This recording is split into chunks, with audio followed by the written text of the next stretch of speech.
Now the city's preparing for violence to spike up again, but taking steps to prevent the potential damage. News 12's Anthony Carlo has this story. People that I see walking remind me of my friends, and I'll try to help them. Maybe I could stop them from going down that path that we went. Craig Lewis was federally indicted in what is believed to be the biggest gang takedown in New York City history. I ain't do it, I already did my time. The Bronx 120 back in 2016. I got a scar on my face. I've been there. You can see the struggle. Like, it's not, I've been there. Lewis went from behind bars to spitting bars, but not the kind of music that encourages violence. He wants kids to learn from his mistakes. You teach them, like, all right, a good song don't mean shoot this, shoot that. A good song is melody and tempo. Lewis says the work he's doing as a youth advocate for Release the Grip may be more important now than ever. This is the wildest it's been in a long, long time.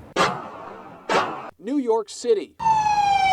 More like the Wild West, he says. Right now, it's like Gotham City. If there's one thing Lewis and Bronx pastor Jay Gooding agree on, This is gonna be a hot summer. after seeing how gun violence tore through their community last summer. Anthony Robinson gunned down last July as he walked with his daughter in the Bronx. We are killing ourselves! Police say last June, citywide shootings rose 130% compared to the year before, and in July, a 177% jump. I'm often using the biblical scripture that says in the last days, perilous times. Perilous simply mean risky. Both have seen the carnage up close. Bullets flew in a Bronx hallway as retribution for the Robinson shooting, leaving another 2 men dead last July, and Lewis with a tough task, talking to at-risk kids. When I talk to them about gun violence, seeing that their brother just got killed, like, it's kind of hard.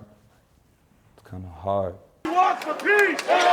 Trying to nip further tragedy in the bud by taking to the streets. That's what our outreach workers do. They try to make sure that they calm families down, that there is no retaliatory shootings. Lewis was arrested during his last semester of grad school. Since he's been out, his focus: make the kids look like, well, he's this big-time gangster, but he got indicted, so why is he telling us to go to school? Because that's what really matters. They use a strategy called Cure Violence. It involves trained violence interrupters from the community mediating potential conflicts before they even happen.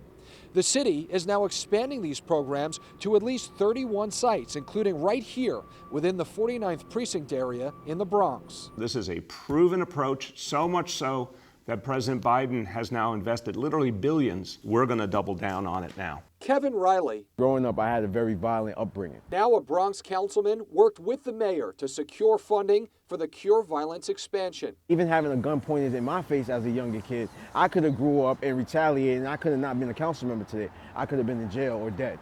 So this is why we need to invest more in our communities and have these programs. Although Cure Violence programs and the NYPD have a similar objective, they're on different paths. Our youth don't speak to the NYPD.